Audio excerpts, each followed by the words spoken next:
Assalamualaikum warahmatullahi wabarakatuh. Salam guru penggerak. Perkenalkan, nama saya Abdul Muthalib SS sebagai calon guru penggerak angkatan 6 dari SMP Negeri 1 Gaib Kabupaten Gayo. Pada kesempatan yang berbahagia ini, izinkan saya menyajikan sebuah video terkait budaya positif. Salam dan bahagia. Selamat menyaksikan. Assalamualaikum warahmatullahi wabarakatuh. Asyhadu an la ilaha illallah wa asyhadu anna Muhammadar Rasulullah.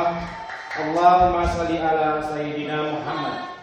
Pertama-tama, marilah kita panjatkan rasa syukur kita kehadirat Allah Subhanahu wa taala yang mana pada kesempatan ini telah diberikan kepada kita kesehatan sehingga kita dapat melaksanakan aktivitas sebagaimana biasanya.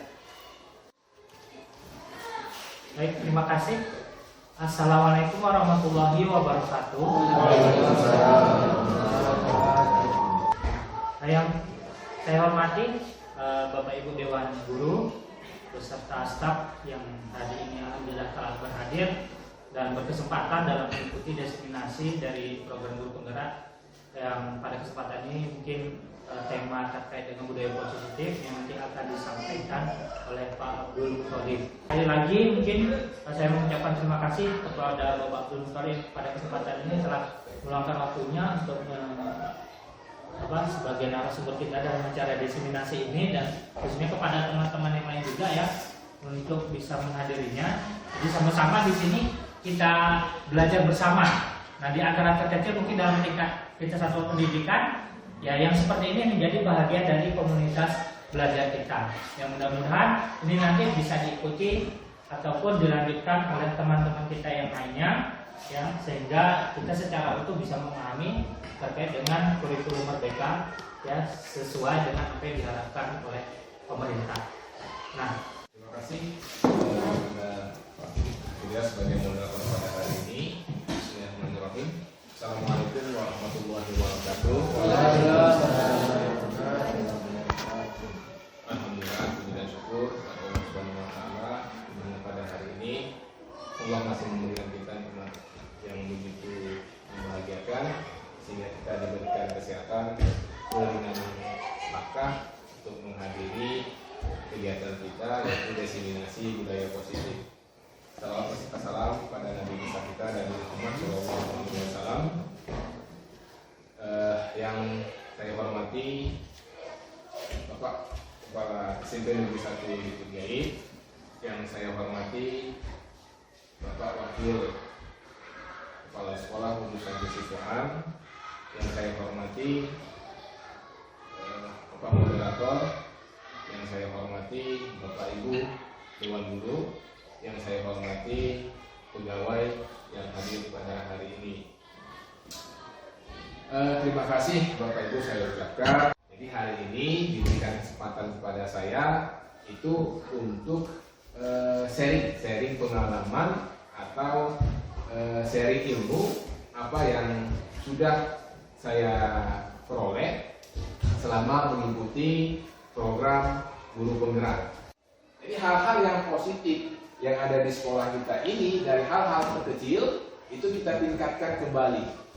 Hal-hal yang belum nampak, belum kelihatan terhadap peserta didik kita itu kita tumbuhkan kembali. Ya. Jadi pada hari ini Bapak Ibu yang saya hormati, kita ini forum diskusi. Yang pertama itu tentang filosofi Ki Hajar Dewantara. Kemudian yang kedua apa-apa saja yang terkandung dalam nilai dan peran guru penggerak. Kemudian budaya positif. Kemudian nanti di akhir ada refleksi dan rencana tindak lanjut. Nanti di sini Bapak Ibu saya akan berikan linknya untuk mengisi apa-apa saja yang harus kita lakukan atau refleksi diri kita masing-masing. Baiklah, yang pertama ya kita masuk ke filosofi Ki Hajar Dewantara. Mungkin Bapak Ibu pernah mendengar istilah Ingaso Sungkelodo Inmadya Mangikaso Tuturi Handayani. Ya, ini sebuah semboyan atau slogan ya dari Bapak Ki Hajar Dewantara Ingaso suntolodo itu artinya di depan. Kita sebagai guru, kita sebagai pendidik itu memberikan contoh, menjadi teladan. Menjadi teladan bagi siswa-siswi kita. Kemudian ada yang namanya imadia mamungkaso. Ini artinya di tengah. Di tengah ini kita memberikan motivasi. Di tengah kita memberikan motivasi, kita memberikan semangat kepada peserta didik kita. Kemudian ada istilah tuturi handayani. Ini artinya di belakang.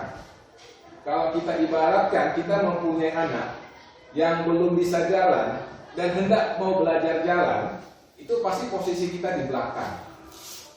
Kalau dalam bahasa Indonesianya ditata ya, Bapak Ibu, ditata, kita di belakang. Ketika anak kita tadi mau masuk paret, kita usahakan jangan masuk paret.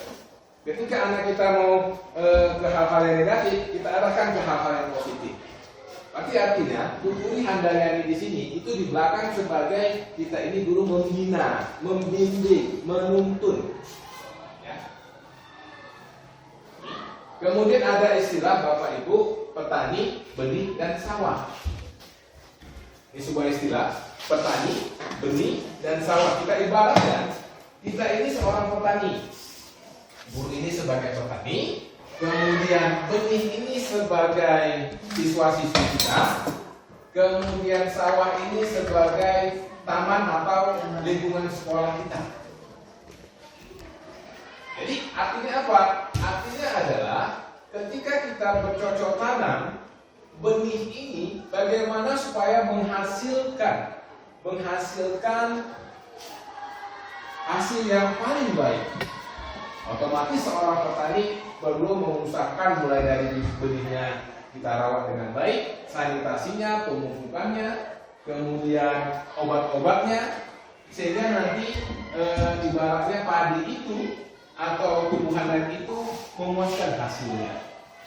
Ya, jadi posisi kita di sini Bapak Ibu, kita sebagai petani, siswa kita sebagai benih, kemudian lingkungan sekolah itu sebagai sawah. Oke ya. Kemudian ada istilah bernama pada murid. Kalau bernama ini kita apa ya? Dalam istilah ini bernama ini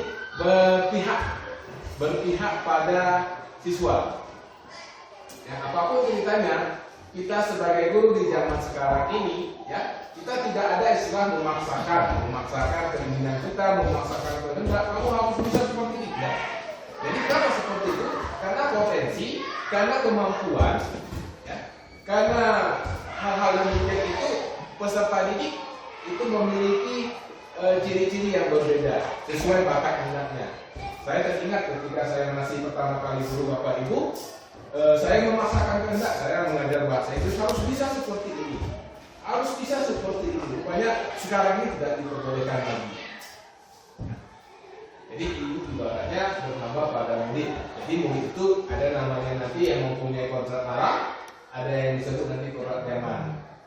Kontrak alam ini terbawa dari lahirnya. Sifat anak itu seperti apa, sikap anak itu seperti apa.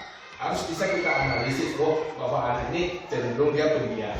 Jadi kita bawa gaya belajar mengajar kita bagaimana seperti cara mengajarnya, apakah nanti estetik atau yang lainnya.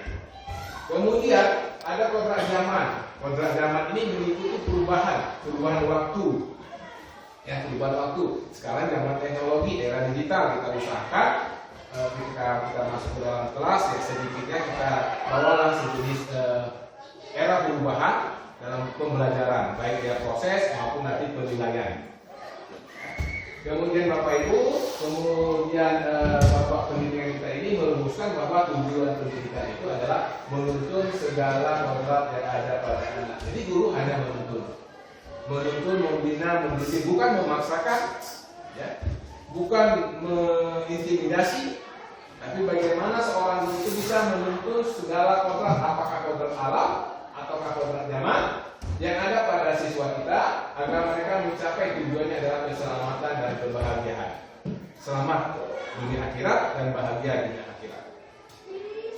Yang setinggi-tingginya, yang maksimal sebagai manusia, sebagai pribadi si anak itu tersebut kemudian berguna bagi masyarakat. Itu intinya tujuan pendidikan yang diharapkan oleh Indonesia saat ini.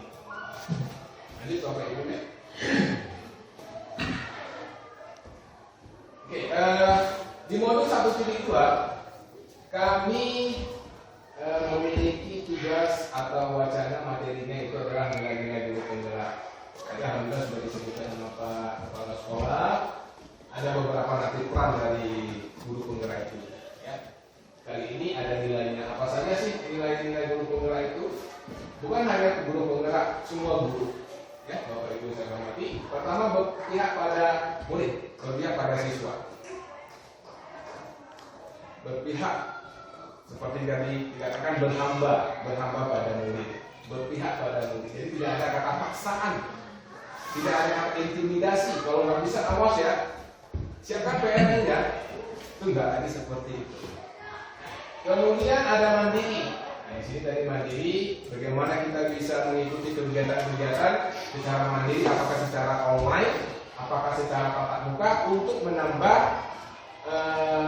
ilmu atau wawasan yang kita miliki nantinya. Ini mandiri, tanpa ada suruhan, tapi bersikap terbuka atas perubahan. Seperti ada di kurikulum mengajar, silakan Bapak Ibu mengaktifkan apanya, silakan belajar secara mandiri. Kemudian yang ketiga ada kolaboratif. Nah, di sini artinya kerjasama, sama-sama bekerja kita.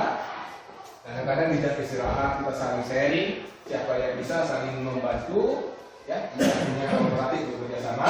Kemudian ada yang keempat inovatif. Bagaimana seorang guru bisa menemukan gagasan-gagasan atau ide-ide yang terkini.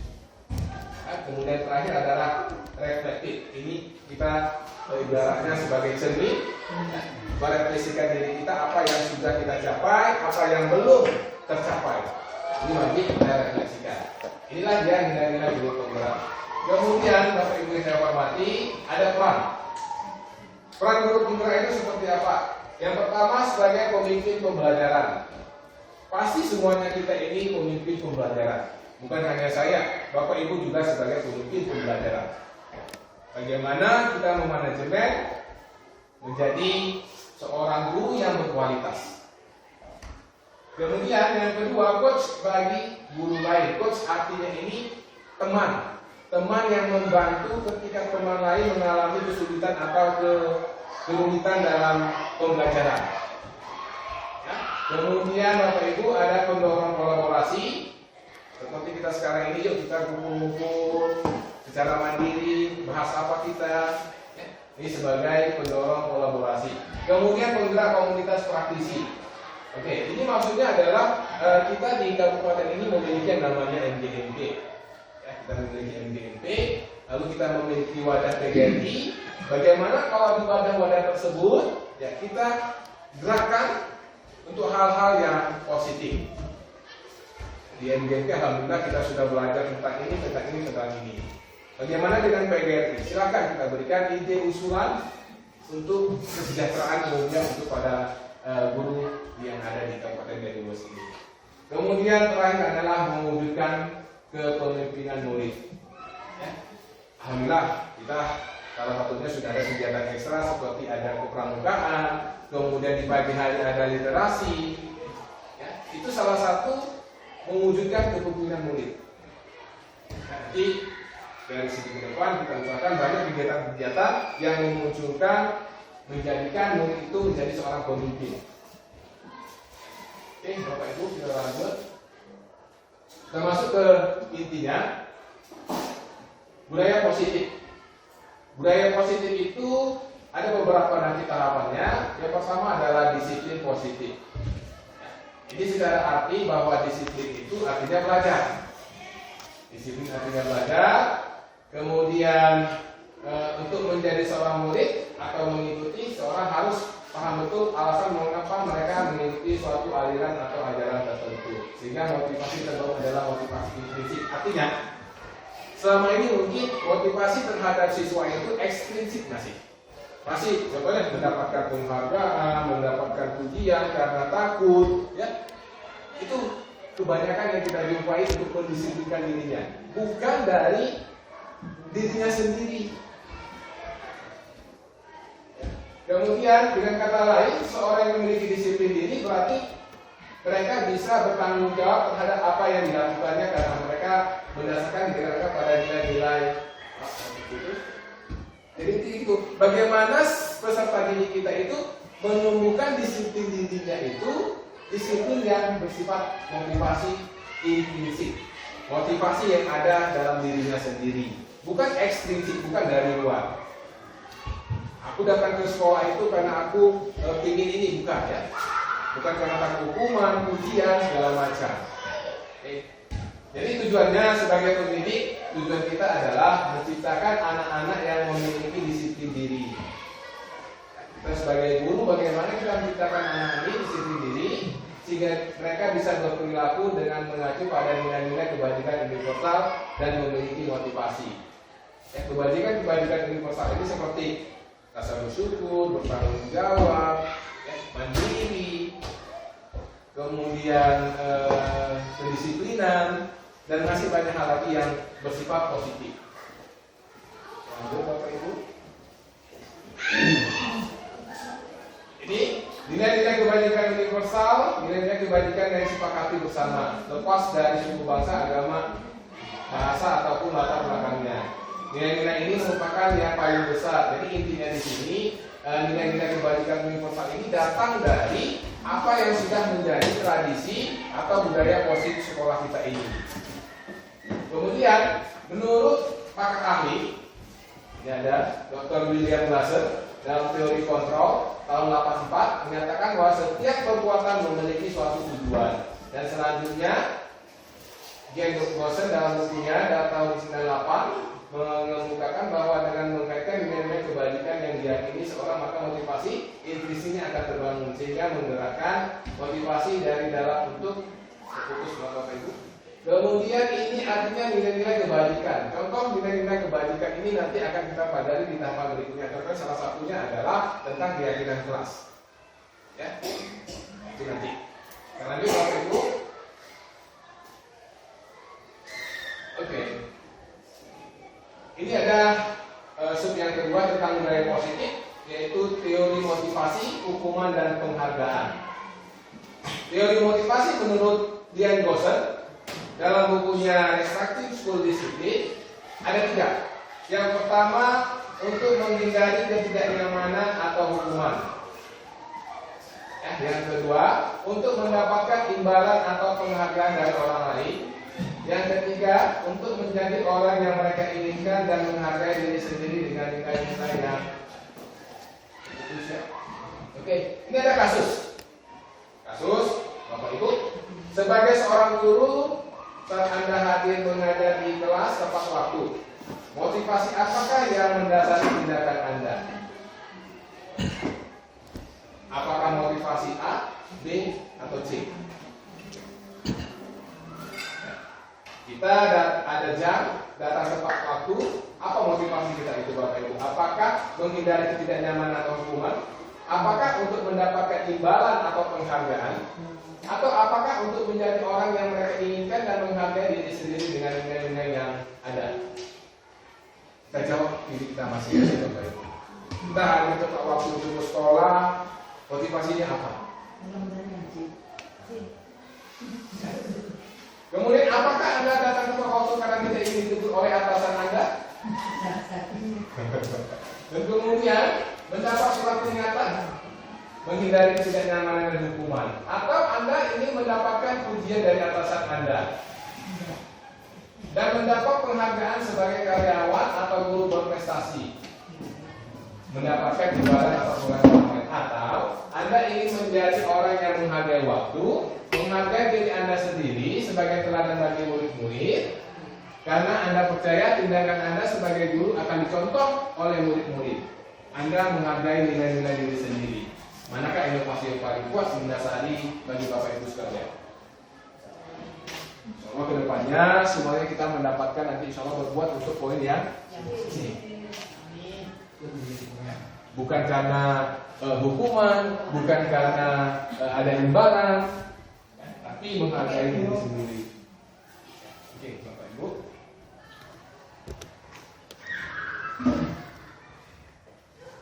Oke. Tadi ada 3 teori motivasi, kemudian ada kasus. Bila di sekolah Anda tidak ada peraturan yang mengharuskan guru datang tepat waktu dan tidak ada surat teguran bagi guru yang datang terlambat dan tidak ada atasan yang memuji Anda. Pertanyaannya, apakah Anda tetap datang tepat waktu untuk mengajar murid-murid Anda? Makanya kepala sekolah nggak ada hadir pada saat itu. Kemudian dengan tidak hadir kepala sekolah, kita bagaimana ya? Kita ada jamin apakah kita masuknya tepat waktu atau mundur-mundur? Seperti ini kasusnya. Ini kasus pertama, kasus yang kedua. Nanti Bapak Ibu silakan menjawabnya dalam refleksi. Kemudian yang ketiga, menurut Anda ketiga jenis motivasi tadi, motivasi manakah yang saat ini paling banyak mendasari perilaku murid-murid Anda? Balikkan lagi ke siswa. Biasanya siswa itu motivasi apa yang mereka harapkan? Nah, banyak ini ya Bu ya. Menghindari tidaknya hukuman, kemudian mendapatkan imbalan dan penghargaan. Jarang, yang intrinsiknya jarang. Intrinsiknya jarang anak-anak kita. Jadi dari sini ke depan bagaimana kita menumbuhkan motivasi intrinsik pada siswa-siswa kita yang kita cintai. Kita lanjut, Bapak Ibu. Oke, kita masuk poin yang ketiga tentang keyakinan kelas atau sekolah. Ini saya buat ada sebuah ilustrasi. Ada peraturan kelas, ada keyakinan kelas, ada lingkungan positif, terakhir adalah budaya positif. Selama ini mungkin kita identik dengan peraturan kelas. Peraturan kelas ini ibaratnya itu ada kata paksaan. Ada paksaan kita kepada siswa-siswi kita. Kita ubah Bapak Ibu dengan menciptakan yang namanya keyakinan kelas. Kenapa? Karena keyakinan kelas itu pertama, keyakinan kelas dapat membentuk lingkungan kelas yang kondusif dan mendukung tumbuhnya budaya positif. Itu alasan pertama. Yang kedua, keyakinan kelas dibentuk secara bersama oleh guru dan siswa di dalam kelas yang berpihak pada siswa. Berarti dibuatnya itu atas dasar dari siswa. Apa kesepakatannya? Apa yang diyakininya? Alhamdulillah kemarin dalam pekan lalu saya sudah buat 2 kelas untuk keyakinan kelas. Dan alhamdulillah kelas 81 sudah saya buat Bapak Ibu urutannya. Jadi mereka ada mempunyai 7 keyakinan kelas. Jadi keyakinan kelas itu memang dari mereka sendiri. Setelah mereka membuat, kemudian mereka yakini. Setelah mereka yakini, tanda tangani, kemudian kita laksanakan, kita pantau. Jadi kalau mereka melanggar keyakinan kelas yang mereka buat sendiri, yang mereka sepakati sendiri, otomatis kita tanya lagi, nah kamu keyakinan kelas kamu mana yang sudah kamu langgar? Ini Pak, ini Sir. Kedepannya bagaimana solusinya? Biarkan mereka yang menemukan, mencari solusinya. Ya. Kalau sudah tercipta keyakinan kelas Bapak Ibu, maka akan menghidupkan yang namanya lingkungan positif. Ya, jadi dimulai dari kelas amat kecil. Kemudian baru masuk ke budaya positif. Dalam artian keyakinan kelas berisi kesepakatan yang diyakini untuk membantu guru dan siswa. Intinya adalah kesepakatan. Sepakat antara guru dan siswa itu.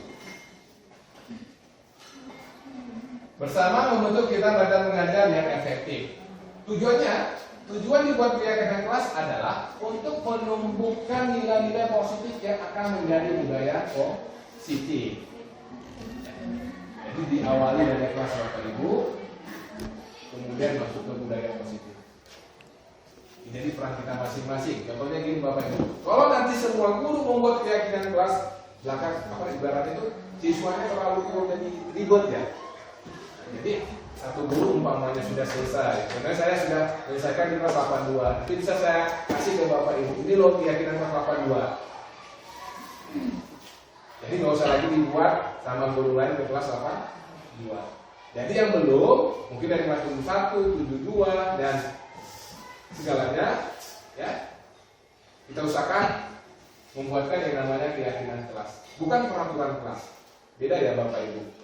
Kalau peraturan kelas itu ada maknanya negatif, ada maknanya memaksakan dia. Bahasanya pun beda nanti.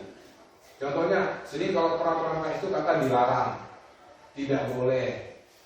Kita ubah bahasa dilarang itu, contohnya dilarang membuang sampah sembarangan.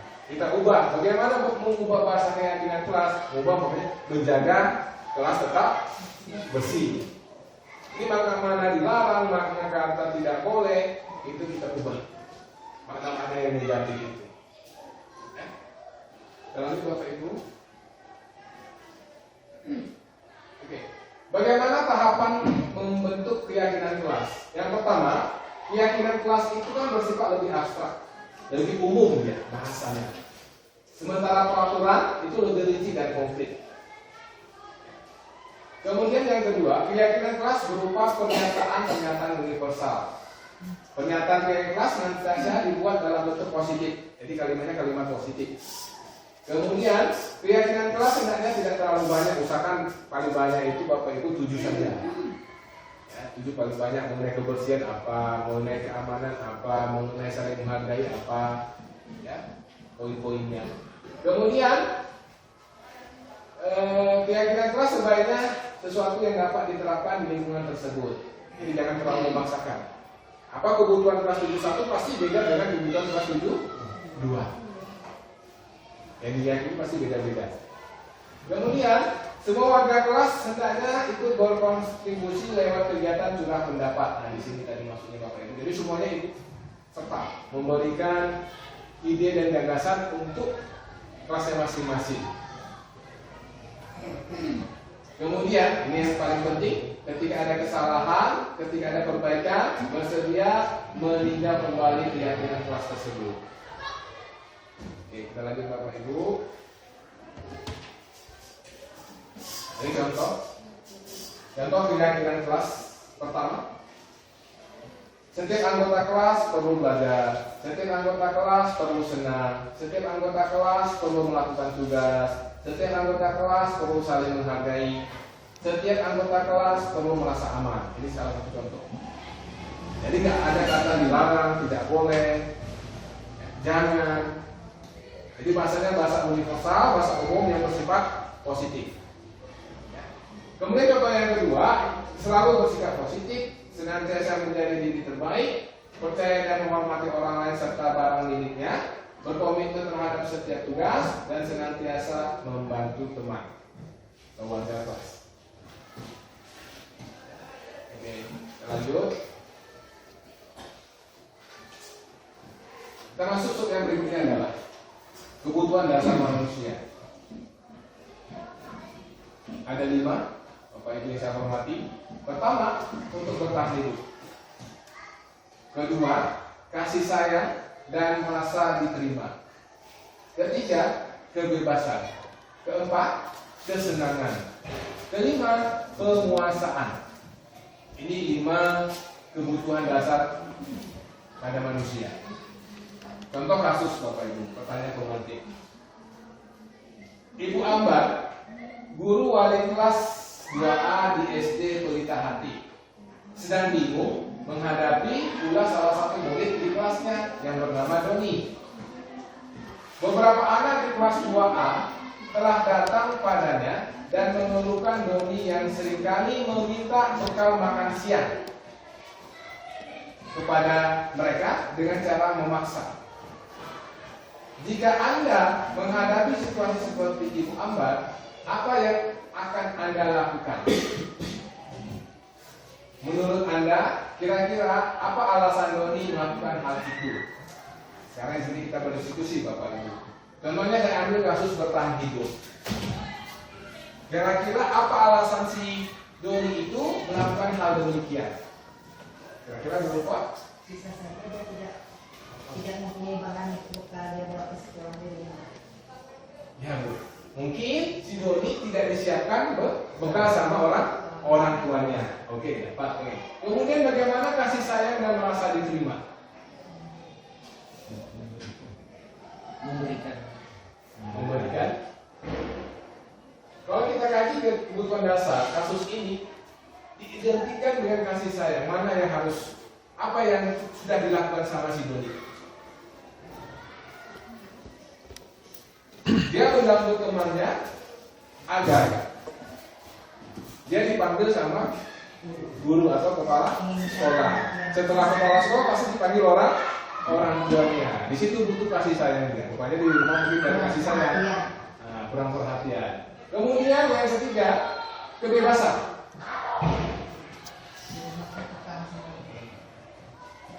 Kebebasan maksudnya sih apa Bapak Ibu? Bisa saja di rumah selalu seperti yang pertama selalu di jangan tidak boleh, sehingga ketika dia di luar daripada rumah daripada keluarga dia ini melakukan kebebasan. Ya, saya contoh ya. Mungkin selama ini orang tuanya itu snacknya itu saja, monoton snacknya. Jadi dia ingin cari yang lain bentuknya, makanya diganggu temannya. Oke ya. Kemudian bagaimana dengan kesenangan? Kesenangan jahil Suka menjahili ya, mengganggu menjahil. Itu senang deh kalau menjahili kawan-kawannya dia senang. Ya. Masih ada terjadi sama siswa-siswi kita Bapak Ibu ya. Apa faktor yang menyebabkan siswa kita melakukan demikian? Kemudian penguasaan seperti kata Pak Kepala tadi, ya itu mungkin karena dia menganggap dirinya paling hebat. Kalau diganggu nggak ada yang berani. belum pernah dapat Ya. Bimo, seorang anak TKD selalu berlari keluar kelas menuju jalan raya di depan sekolahnya yang ramai dan dengan kendaraan. Tingkahnya membuat guru Bu Ani bingung dan sering kali lari mengejarnya. Ada beberapa kemungkinan jawaban yang diberikan Bimo. 1. Kira-kira soal jawaban Bimo seperti ini masuk kebutuhan mana nih Bapak Ibu? Aku senang main kejar-kejaran dengan ibu guru. Seru. Kesenangan. Oke. Ibu kejar aku karena ibu guru sayang aku. kasih sayang. Oke. Aku hebat kan? Bisa bikin ibu guru kejar aku. Kemudian aku bosan belajar mewarnai terus di dalam kelas. Kalau kita kasus ini kita ini kaitkan dengan siswa kita sini, misalnya kita contohkan anak kita salah satu misalnya si Rangga, dia suka, memang dia sering kita panggil ke kantor. Kira-kira dimasukkan kemana kira-kira si Rangga ini? Kita selidiki dulu kenapa dia menyebabkan itu. Bisa Apa yang menyebabkan kasih sayang ya kan? Itu kasih sayang, Di kasih rumah. sayang. Atau masuk ke penguasaan, menganggap paling hebat, atau kebebasan, kesenangan.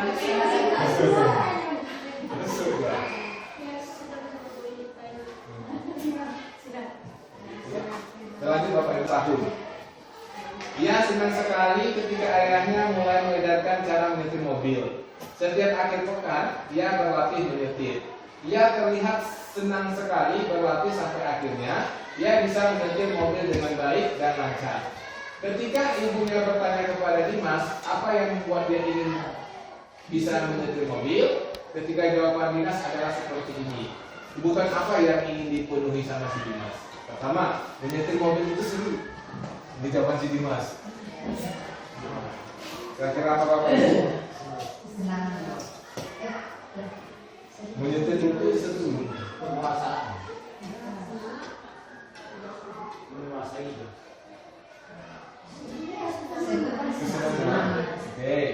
Biar bisa jalan-jalan naik mobil sama teman-temanku. Kebebasan.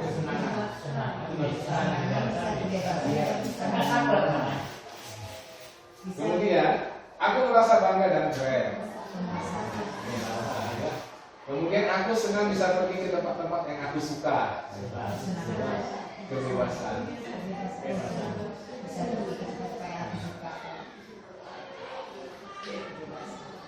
Ini contoh kasus yang kita harus lihat apa kebutuhan dasar siswa kita itu. Kenapa dia melakukan hal demikian?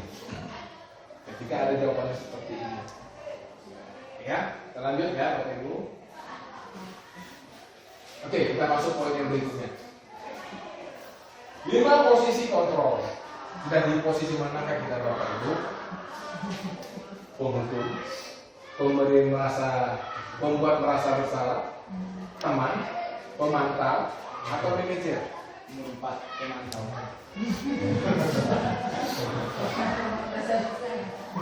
Ada kasus. Ya, perhatikan kalimat berikut.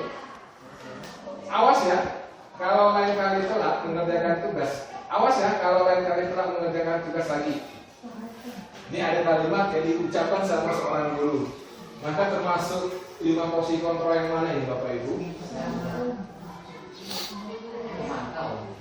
Awas ya, kalau lain kali telat mengerjakan tugas lagi. Kalau sudah ada kata awasnya nanti akan ada hukuman. Iya, ini termasuk ke penghukum. Kedua, kalau orang tua kamu tahu gimana? Merasa bersalah. Ayo bantu demi solidaritas. Ayo bantu ibu demi ibu sebagai teman. Apa rencana?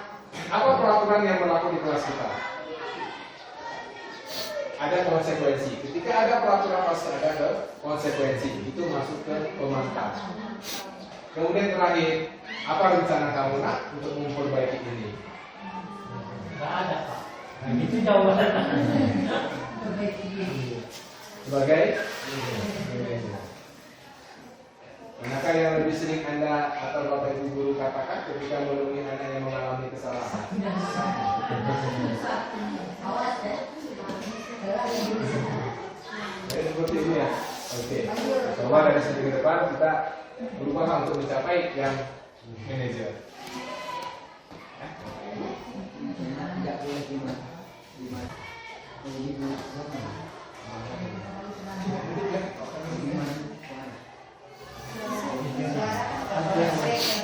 Ya, baiklah. Kita itu.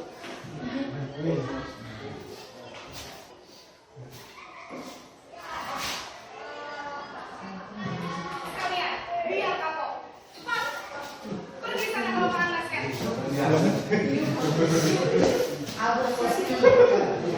boleh. Bicara dengan nada tinggi, menghati, menunjuk-nunjuk, menyakiti, dan menyinggung. Hukuman bisa berupa fisik maupun psikis. Ini dan Bapak Guru hebat, dampak yang terjadi pada murid ketika guru berada pada posisi penghukum adalah murid cenderung akan memberontak, bahkan menyimpan dendam.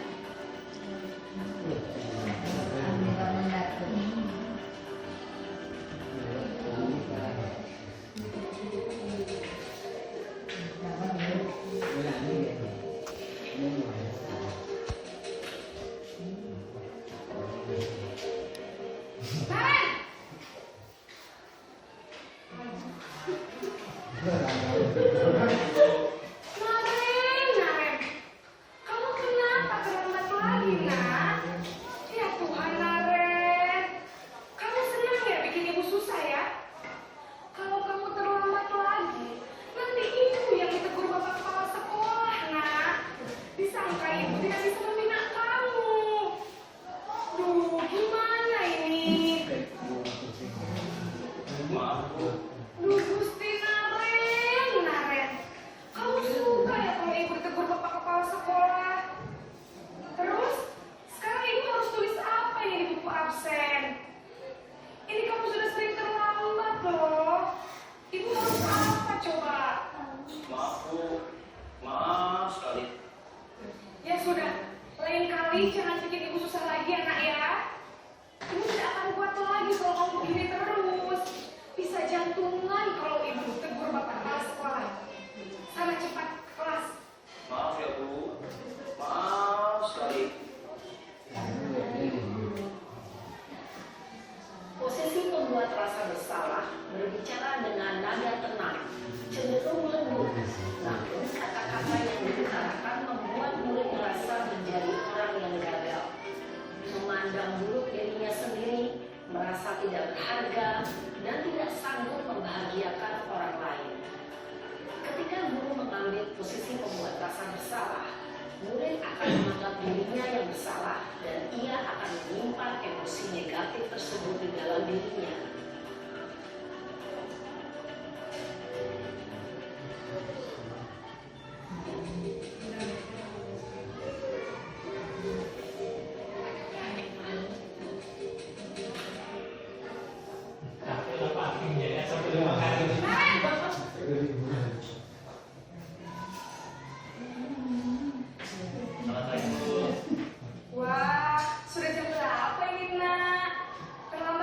lagi ya sayang? Iya Bu, habis ibu saya lupa memakan saya Bu. Kamu malah menyalahkan ibu kamu.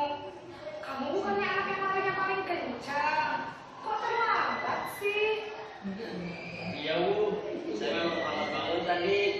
Jadi biarpun saya lari kencang, tetap gak kekejar Bu. Ya sudah sana. Nanti lain kali larinya lebih kencang lagi ya. Biar gak terlambat lagi. Bikin senang ibu. Demi ibu. Bisa kan? Bisa lah Bu. Ya sudah sana masuk kelas. Ibu beresin urusan absen kamu. Kamu ini ada-ada saja. Dalam posisi teman, guru berbicara dengan nada suara ramah, akrab, cenderung bersenda gurau untuk menjaga suasana tetap santai. Murid akan merasa senang, aman, dan akrab dengan guru.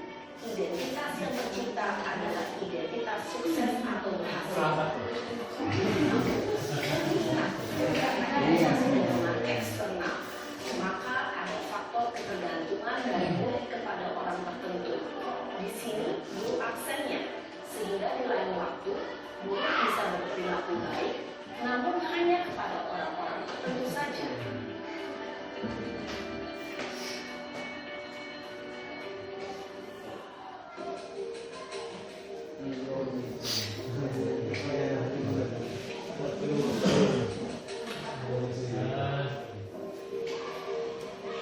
Naren! Apa Bu? Naren, apa peraturan sekolah kita tentang jam berapa kita harus masuk sekolah, Nak? Kita harus di sekolah jam 7 Bu.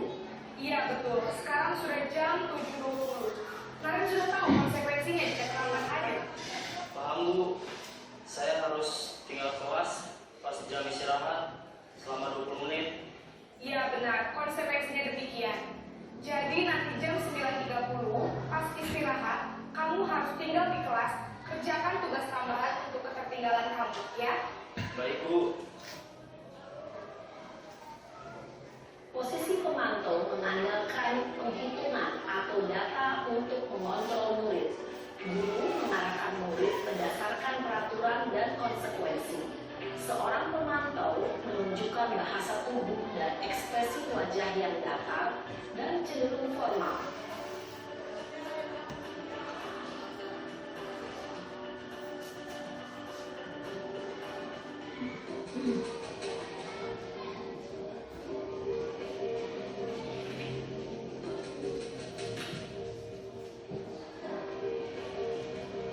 Naren!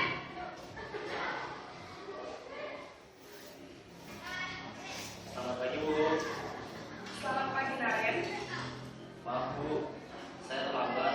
Iya, sekolah masuknya jam 7, sekarang sudah jam 7.20. Jadi sekarang bagaimana ini, Naren? Maaf Bu, saya lupa setel alarm saya semalam. Baiklah, menurut kamu, keyakinan sekolah yang mana yang perlu kamu tingkatkan? Menghargai diri sendiri dan orang lain mungkin ya Bu. Setuju. Jadi, apakah Naren meyakini prinsip saling menghormati tersebut? Iya Bu, saya meyakininya. Apakah Naren bersedia memperbaiki masalah keterlambatan ini? Bersedia Bu. Bagaimana kamu akan memperbaiki masalah keterlambatan ini? Saya akan coba untuk tidak lupa menyetel alarm saya Bu. Baik, kalau Naren lupa menyetel alarm di rumah, ada orang yang kira-kira bisa bantu mengingatkan tidak? Ada Bu, kakak saya, Kak Emma. Ada lagi selain Kak Emma? Selain Kak Emma, ada ibu saya. Baik, jadi yang mengingatkan Naren adalah Kak Emma dan ibu kamu ya? Kira-kira akan mulai setel alarm kapan nih, Naren? Setelah pulang sekolah, akan segera saya lakukan.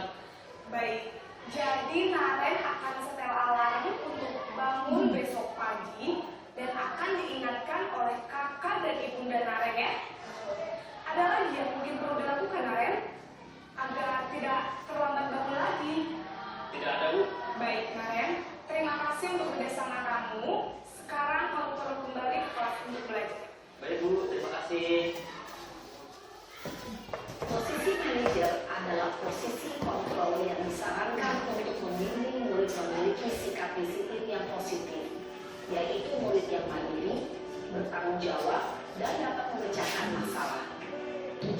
dari posisi ini adalah agar murid dapat berefleksi atas tindakannya. Guru akan dengan tulus memberikan pertanyaan-pertanyaan bermakna sehingga membuat murid dapat belajar dari kesalahannya dan mencari sebuah solusi untuk menyelesaikannya. Ibu dan bapak guru hebat, setelah mengamati adegan kelima posisi kontrol tadi, kira-kira posisi mana yang paling ideal? Posisi mana yang dapat menunjang motivasi intrinsik murid? Ya, tentu posisi manajer. Posisi ini memang posisi ideal yang ingin dituju setiap pendidik. Pada posisi inilah, guru dapat menerapkan disiplin positif yang berpihak pada murid, yang memerdekakan murid. Perjalanan seorang pendidik tentunya tidak mudah untuk sampai pada posisi seorang manajer. Namun, tujuan kita pasti, yaitu menciptakan murid-murid yang mandiri, merdeka, dan bertanggung jawab. Semoga penggambaran 5 posisi kontrol yang telah diperlihatkan ini dapat menjadi ajang refleksi bagi kita semua, agar dapat terus mengasah dan menerapkan disiplin positif yang memerdekakan murid. Mari terus berlatih dan bersemangat. Selamat menerapkan. Salam yang bahagia, Ibu dan Bapak Guru hebat.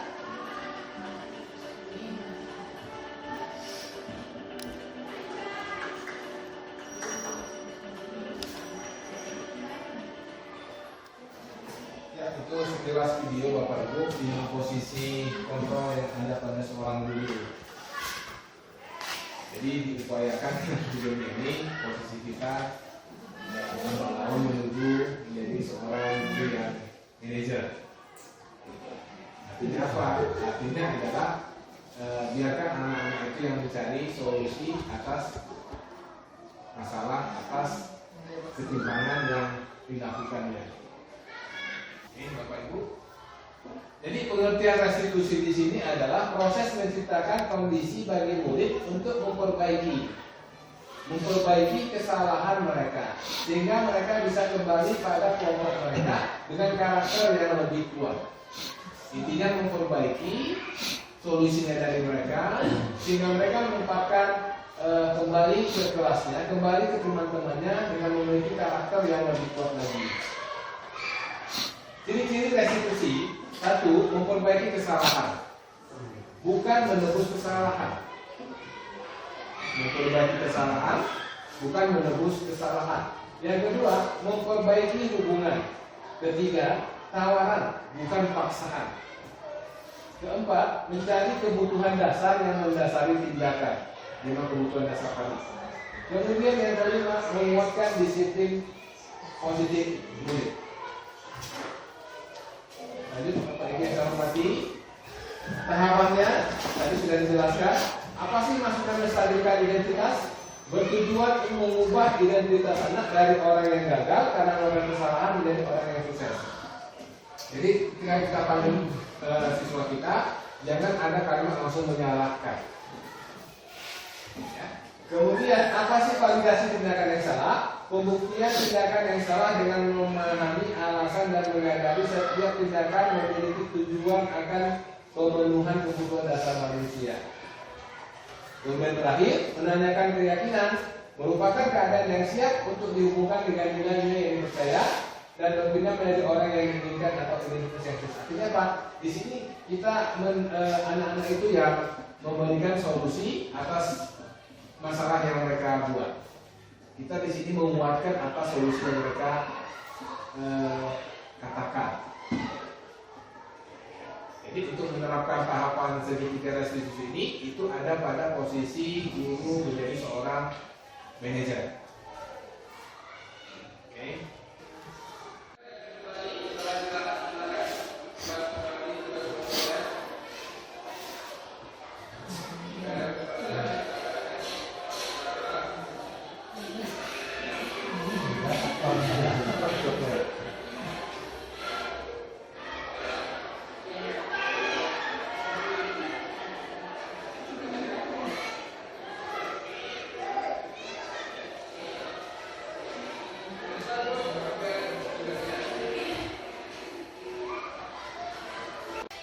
Assalamualaikum. Waalaikumsalam. Masuk Ibu. Silakan Ibu. Gimana kabarnya Pak? Baik, Sir. Sehat ya? Kira-kira tahu nggak kenapa sepanjang kamu kemarin? Tahu, Sir. Apa itu Ibu? Terlambat kelas, Sir. Apa yang menyebabkan kamu terlambat Ibu? Kantin, Sir. Kantin. Kenapa dengan kantinnya? Terlalu lama duduk di sini. Oh iya, terlalu lama duduk sehingga telat. Dengar bel tadi? Kurang, Sir. Kurang dengar. Ya, jadi kan setiap murid itu, setiap manusia itu pasti pernah melakukan yang namanya kesalahan. Jadi dari kesalahan itu kita harus selalu memperbaikinya untuk lebih baik lagi ke depannya. Kan gitu ya. Kira-kira keyakinan kelas apa yang sudah kamu langgar? Yang kamu tidak sepakati? Disiplin waktu, Sir. Disiplin waktu ya. Kira-kira solusi apa yang akan kamu berikan? Enggak lama-lama duduk di kantin, Sir. Tujuannya apa tuh supaya nggak lama-lama di kantin? Kalau dengar lonceng langsung ke bawah, Sir. Langsung ke bawah, bawa makanannya. Ya, Sir. Kira-kira merasa apa nggak nanti itu ya? Insya Allah ya. Ya, Sir. Masa bisa yang dilaksanakannya ke depannya ya. Bukan hanya untuk pelajaran tapi untuk semua pelajaran. Begitu dengan bel setelah istirahat langsung menuju Ke kelas, Sir. kelasnya. Insya Allah ya. Cita-citanya apa Ibu? Insinyur, ya. Insinyur.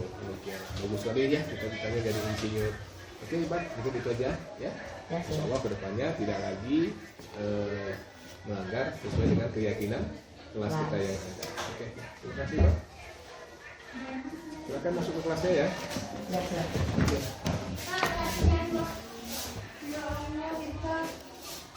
Assalamualaikum warahmatullahi wabarakatuh. Perkenalkan, nama saya Ibadur Rahman. Saya mengucapkan terima kasih kepada Sir yang telah memberikan kepada saya tentang penguatan kelas atas kedisiplinan waktu. Insya Allah solusi yang saya berikan akan saya yakini di kelas dan di sekolah. Saya berterima kasih kepada Sir yang telah memberikan segitiga restitusi kepada saya. Assalamualaikum warahmatullahi wabarakatuh.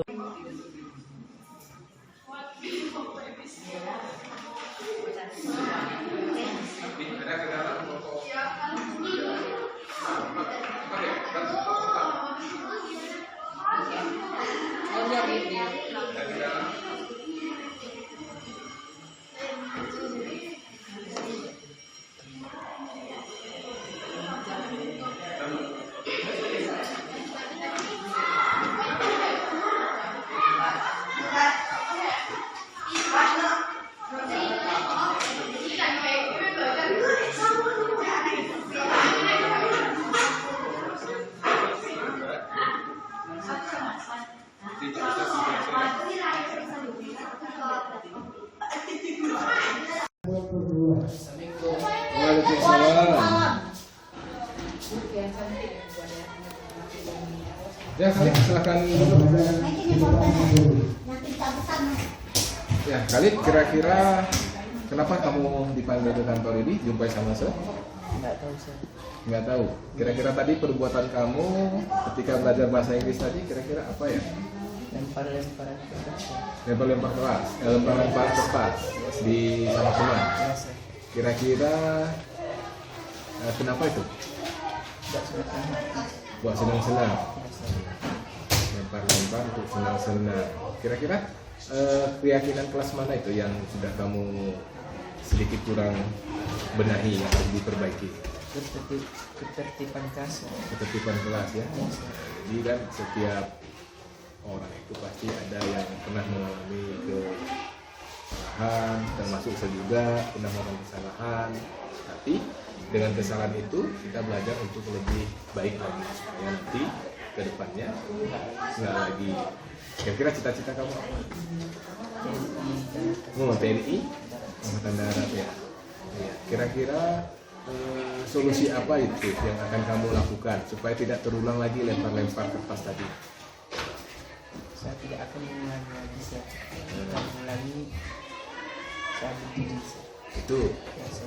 keyakinan kelas yang kamu apakan itu ya solusinya ya, tidak akan mengulanginya lagi. Ya, Sir. Oke, Bukan hanya untuk pelajaran saja, tapi semuanya. Tadi cita-citanya jadi polisi kan?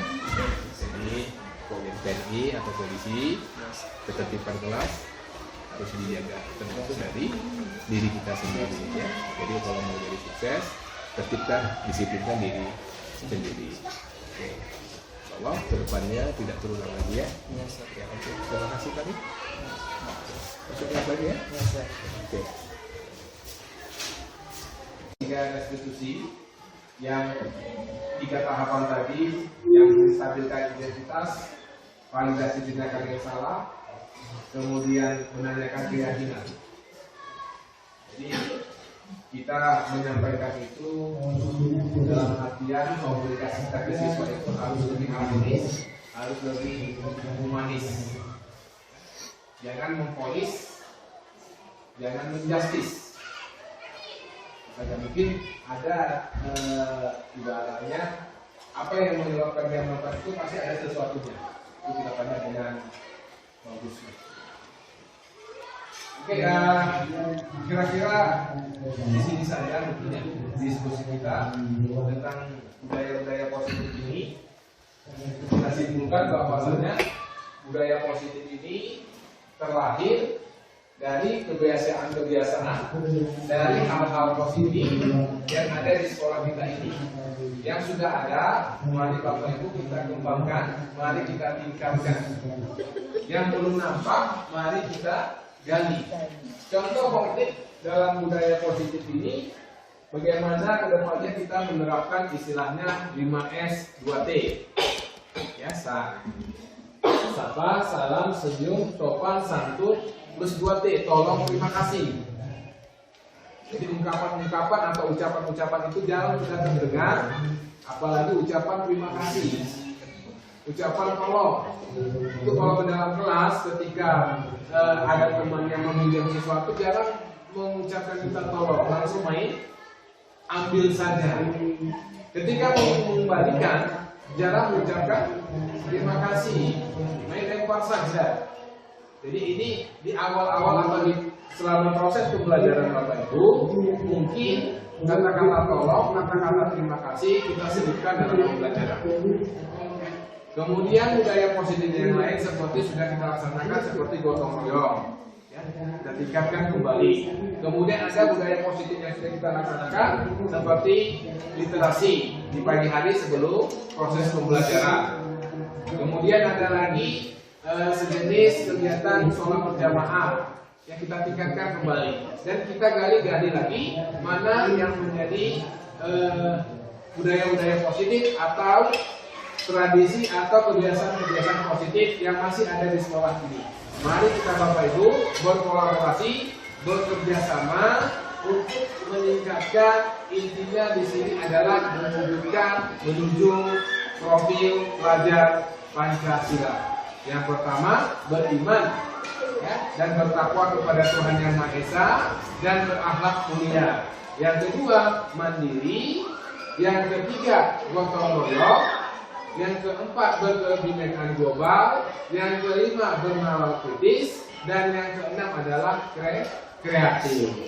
Jadi alurnya ke situ ini Bapak Ibu. Bagaimana kita menciptakan siswa ini yang berprofil pelajar Pancasila. Mungkin hanya itu saja untuk kegiatan diseminasi kita hari ini. Insya Allah nanti link rencana kita lanjut akan disampaikan lewat WA group. Mungkin itu saja. Atau sebelum ditutup ada yang ingin kita diskusikan Bapak Ibu?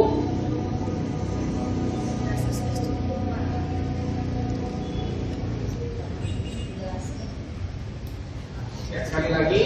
Saya bukan menjadi mengajari, bukan menggurui Bapak Ibu semuanya, tapi di sini saya hanya ibaratnya berbagi pengalaman, berbagi apa yang sudah saya dapatkan kurang lebih selama 2 bulan lebih dalam mengikuti pelatihan atau diklat calon guru penggerak.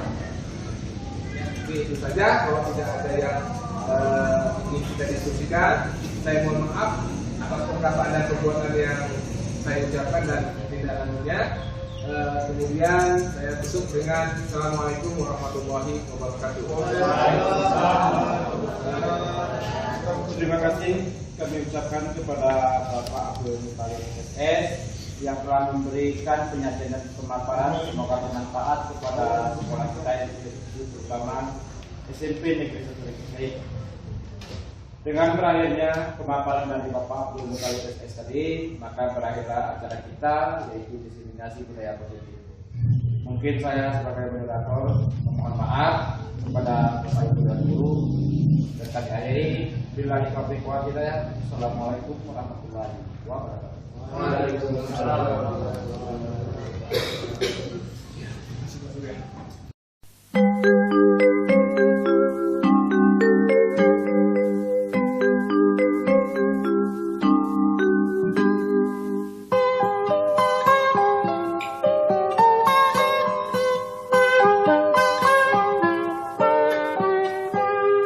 Pagiku cerahku, matahari bersinar, ku gendong tas merahku di pundak. Selamat pagi semua, ku nantikan dirimu di depan kelasmu, menantikan kami. Guruku tersayang, guru tercinta, tanpamu apa jadinya?